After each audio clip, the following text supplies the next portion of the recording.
வணக்கம் மாணவர்களே. வெக்டரை ஸ்கேலாருடன் பெருக்கல், வெக்டர் கூட்டல், வெக்டர் கழித்தல். இது வெக்டர் கழித்தல் வந்து வேறு ஒரு வீடியோவில் பார்ப்போம். ஃபஸ்ட்டு ஸ்கேலாருடன் ஒரு வெக்டர் எப்படி பெருக்கிறதுன்னு பார்க்கலாம். ஸ்கேலாருங்க எண் மதிப்பு மட்டும் உள்ளது. இப்போ வெக்டர் பிங்கிறது வந்து லாம்டாங்கிற நேர்க்குறி எண் உள்ள ஒரு ஸ்கேலாரோட பெருக்கிறோம். நேர்க்குறி என்னது, ஒரு நம்பர் தான் அது. அப்போ லாம்டா பி வெக்டர்னு கிடைக்கும். அந்த பி வெக்டரின் திசையிலே தான் அந்த லாம்டா பி வெக்டரின் திசையும் இருக்கும். காரணம் அந்த எண் மதிப்பு வந்து நேர்க்குறியுடையது. ஆனால் நீளம் பாருங்கள், பி வெக்டரோட நீளத்தோட லாம்டா பி வெக்டர் நீளம் அதிகமாக இருக்குது. காரணம் என்ன? லாம்டா மடங்கு பி வெக்டர். அப்போ modulus of lambda B vector equal to lambda into modulus of B vector. அதாவது லாம்டா வந்து கிரேட்டர் தன் 0 இப்போ எடுத்துக்காட்டாக பார்த்தீங்கன்னா வெக்டர் பியை வந்து 4 என்கிற எண். இப்போ லாம்டாங்கிறது இங்கே 4 பெருக்கிறீங்க 4 பி வெக்டர்னு கிடைக்கும். பாருங்கள், 4 மடங்கு பி வெக்டரோட 4 மடங்கு அதிகமாக இருக்கும் அந்த நீளம், அந்த அம்புக்குறி நீளம். இப்போ இதே வந்து வெக்டர் பியோட ஒரு எதிர்க்குறி எண், அது ஒரு ஸ்கேலாராக இருக்கும்போது எதிர்க்குறி எண் அப்படிங்கும்போது மைனஸ் லாம்டா வச்சுங்களேன், மைனஸ் லாம்டா பி வெக்டர் கிடைக்கும். ஆனால் திசையை பாருங்கள், மேல் நோக்கி இருந்த பி வெக்டர் திசை இப்போ கீழ் நோக்கி இருக்குது. ஆனால் லாம்டா மடங்கு இருக்குது. இப்போ இது வந்து என்னென்னா modulus of lambda B vector equal to minus lambda into p vector modulus of B vector. Lambda less than 0ங்கும் போது இப்போ எடுத்துக்காட்டாக பார்த்தோன்னா பி வெக்டர் இன்ட்டு லாம்டாங்கிறது வந்து மைனஸ் லாம்டாங்கிறது -3 வச்சுங்களேன். இப்போ -3 மடங்கு பி வெக்டர். ஆனால் திசையை பாருங்கள், பி வெக்டரோட திசை எதிர் திசையில் இருக்குது. காரணம் என்ன? அந்த எதிர்க்குறி தான். ஓகேவா? இதான் வந்து ஸ்கேலாருடன் பெருக்கல். இது நம்ம பாடப்புத்து இல்லைனாலும் இது உங்களுக்கு விளங்கணுங்கிறதுக்காக நம்ம இது மாதிரி போட்டிருக்கோம். இப்போ ஸ்கேலாருடன் பெருக்கும் பொழுது வந்து அந்த ஸ்கேலர் என்ன மதிப்பு இருக்கோ அந்த மடங்குக்கு அந்த வெக்டர் குறியீடு வந்து நம்ம அம்புக்குறியிட்டு காட்டுறோம். வெக்டர் எண் மதிப்பு மற்றும் திசை இரண்டையும் பெற்றுள்ளதால் சாதாரண ஏற்கனவே மதிப்புள்ள என்ன பண்ண முடியாது, அதோட கூடுதலை காண முடியாது.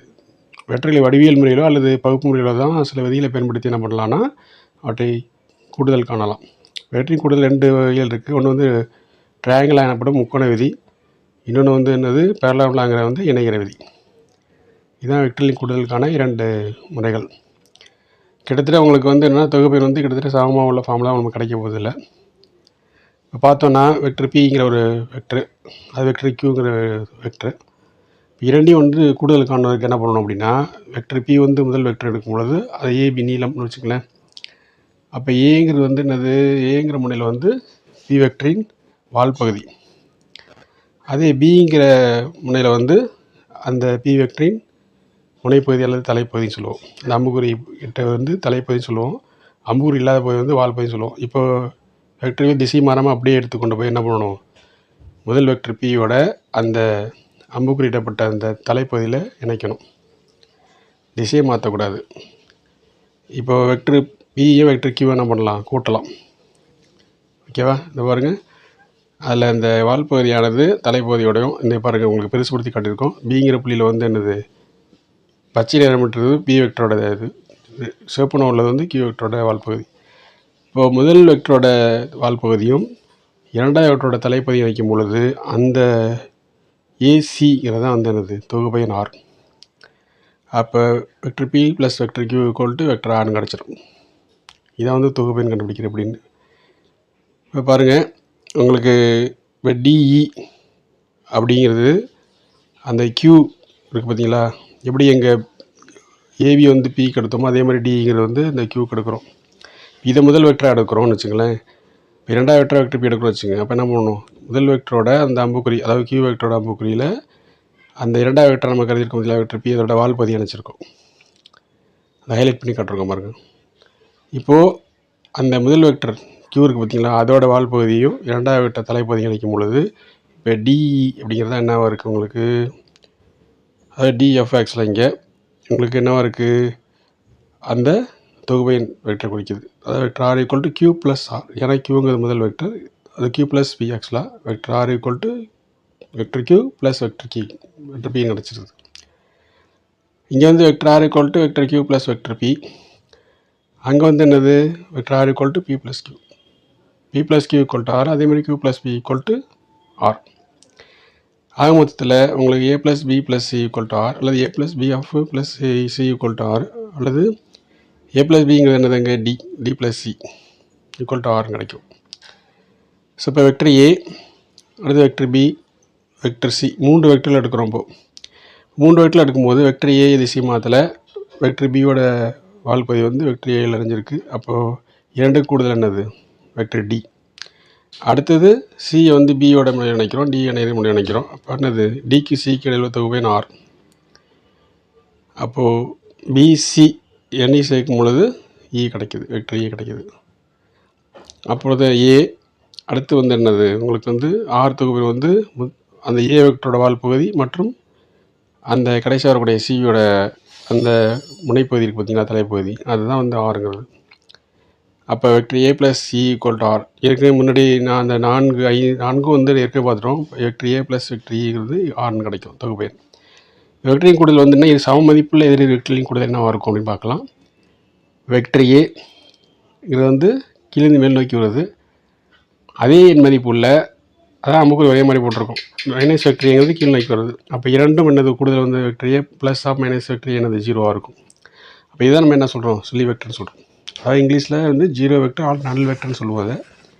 இதுதான் வந்து சுழி வெக்டருங்கிறது. எண் மதிப்பு சமமாக உள்ள இது எதிர் திசையில் இருக்கக்கூடிய வெக்டர்கள் வந்து என்ன இருக்குன்னா, ஒன்று வெக்டர் ஏ, இன்னும் வந்து மைனஸ் வெக்டர் ஏ சொல்லுவோம். ரெண்டுமே ஏன்னு சொல்கிறது காரணம் ரெண்டுமே சம மதிப்பு உள்ளது தான்.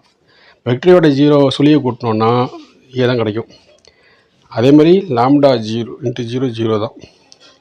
அதே 0 இன்ட்டு வெக்டர் ஏ வந்து என்னது 0 தான். ஓகேவா? பெருக்கும் பொழுது உங்களுக்கு சுழி மதிப்பு கிடைக்குது. இப்போ வரைபட முறையில் வந்து வெக்டரின் கூடுதல் வந்துன்னா ஒரு புள்ளி பி எடுத்துக்கிறோம். அது வந்து என்னென்னா உங்களுக்கு ஆயத்திலிருந்து ஆறுங்கிற இடப்பெயர்ச்சி வீட்டில் இருக்குது டிங்கிற நேரத்தில். இது வந்து டி டேஷுங்கிற நேரத்தில் வந்து என்னது பி டேஷ்ன்ற புள்ளியை அடையதாக வச்சுக்கலாம். அப்போ இது வந்து என்னென்னா ஆயத்திலிருந்து ஆர் டேஷ்ங்கிற ஒரு இடப்பெயர்ச்சி வீட்டில் இருக்கும் அந்த ஆயப்புள்ளி ஓவிலிருந்து. அப்போது பி டேஷ்னு பிக்கு வந்துருச்சு மறுபடியும் அப்படின்னா ஆட்டோமேட்டிக்காக என்னது எந்த புள்ளியில் ஆரம்பிச்சதோ அதே புள்ளிக்கு வந்துருச்சு. அப்போ இங்கே இடப்பெயர்ச்சிங்கிறது என்னது சுழியாக இருக்கும். ஓகேவா? ஆரம்பித்த புள்ளியிலே ஒரு கிட்டத்தட்ட ஒரு வட்டை இயக்கம் மாதிரி இது உங்களுக்கு வந்துடுது. எங்கே ஆரம்பிச்சதோ பயணத்தை அதே இடத்துக்கு வந்து தொடும் பொழுது அது இடப்பெயர்ச்சி சுழின்னு சொல்கிறோம்.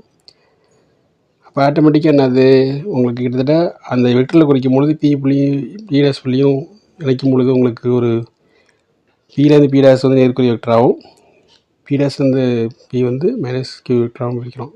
அதாவது நேர்குறி வெக்டராகவும் பிரிக்கிறோம். அதெல்லாம் சொல்லி ஆகுது. வெக்டரின் கூடுதலில் இணையொரு விதியை பார்த்தோம் அப்படின்னா வெக்டரையே எடுத்துக்கிறோம். இன்னொன்று வந்து வெக்டர் பி. இப்போ இதை வந்து என்னது வெக்டர் பியோட வால் பகுதி அந்த வெக்டரியோட வால் பகுதியோட இணையுது.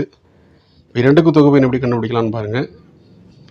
வெக்டர் ஏக்கு இணையான ஒரு புள்ளி கோடுகளாக வரைகிறோம் மேலே. அதேமாதிரி வெக்டர் பி வந்து புள்ளி கோடுகளாக வரைகிறோம். ரெண்டையும் இணைக்கும் பொழுது உங்களுக்கு ஒரு இணையரம் கிடைக்குது.